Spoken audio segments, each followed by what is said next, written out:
Hello दोस्तों, आप सभी का स्वागत है मेरे यूट्यूब चैनल पर। एक वीडियो लेकर फिर हाजिर हूँ। इस वीडियो में हम चर्चा करने वाले हैं कि पीएचडी आपको कब करनी चाहिए। आपका नेट के साथ आपको पीएचडी करनी चाहिए या जेआरएफ निकल जाए तब आपको पीएचडी करनी चाहिए। इस विषय पर मैं आज चर्चा आप सभी से करूँगा।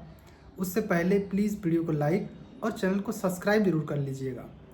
पहले तो सबसे पहले ये बात करता हूँ कि आखिर आप सभी को पीएचडी करनी ही क्यों चाहिए। आखिर क्या इम्पोर्टेंस है पीएचडी का। पीएचडी आप जब करते हैं, जब आपको लगता है कि मुझे हायर एजुकेशन में जाना है और मुझे या रिसर्च फील्ड में मुझे कुछ अच्छा काम करना है, तब आप पीएचडी के ऑप्शन को चुनते हैं। कुछ लोग पीएचडी को एज ए डिग्री की तरफ देखते हैं कि उनके नाम के आगे डॉक्टर लग जाएगा। कुछ लोग इसको एक रिसर्च पर्सपेक्टिव से देखते हैं कि इसमें बहुत अच्छा फील्ड होता है कि आपको रिसर्च करने के लिए इन डेप्थ में नॉलेज आपको प्राप्त हो जाती है और आपको ऐसा लगता है कि विषय को गहराई से जानने का मौका मिलता है।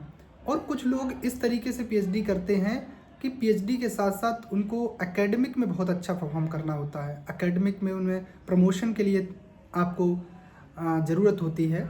लेकिन एक बीच में कड़ी आती है कि नेट के साथ आप पीएचडी करें या जेआरएफ के साथ आप पीएचडी करें। तो दो तरीके से हो जाता है कि जेआरएफ के थ्रू आपको का होता है तो आपको पीएचडी के तहत कुछ स्टाइपेंड मिल जाता है, कुछ आपकी आर्थिक मदद हो जाती है, जिससे आपकी पीएचडी भी अच्छे से चलती रहती है और आपको पैसा भी मिलता रहता है। ये तो आपका ऑप्शन हुआ एक जेआरएफ करने के बाद में आप यदि पीएचडी करते हैं तो आपके लिए कुछ स्टाइपेंड वगैरह होता है, जिससे आपकी पीएचडी में कोई दिक्कत नहीं होती है।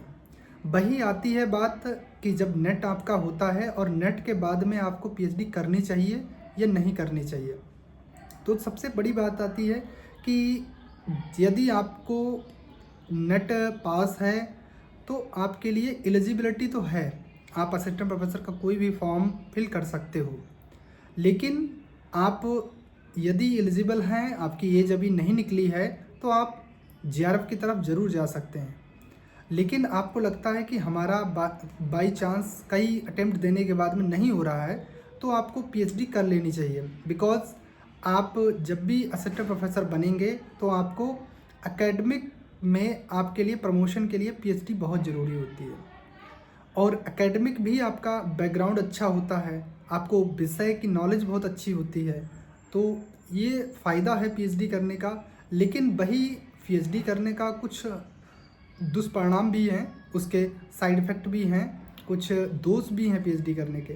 क्योंकि भारत में पीएचडी जो हो रही है वो रिसर्च के फील्ड में बहुत इनोवेटिव तरीके से पीएचडी नहीं हो रही है। उसका मेन वजह ये है कि पीएचडी के थ्रू किसी भी तरीके की सिक्योरिटी नहीं है। आप पीएचडी करने के बाद में आपको वही प्राइवेट कॉलेजों में पढ़ाना पड़ेगा।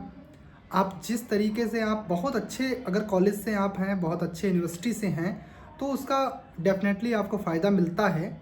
लेकिन वो चंद लोग ही हैं, इसलिए पीएचडी की तरफ बहुत सोच समझ के कदम उठाते हैं लोग। अच्छा कर दिया है कि जेआरएफ के थ्रू आप पीएचडी जब करते हैं, क्योंकि आपको जेआरएफ की फेलोशिप तभी मिलेगी जब आप पीएचडी में इनरोल होंगे। तो ये है कि आपको पीएचडी जब अच्छा करेंगे, पीएचडी आप करेंगे तो आपके लिए डेफिनेटली आपको हेल्पफुल होगी। तो ये तो हो गया।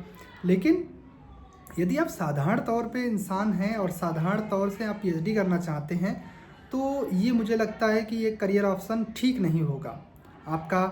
क्योंकि फाइनेंशियली आप 5-6 साल लगाते हैं, आपके फाइनेंशियली भी स्थिति ख़राब होती है। दूसरी बात ये लॉन्ग टाइम प्रोसेस है, लंबा प्रोसेस है, इसमें धैर्य और इसमें मेहनत दोनों बहुत लगती है।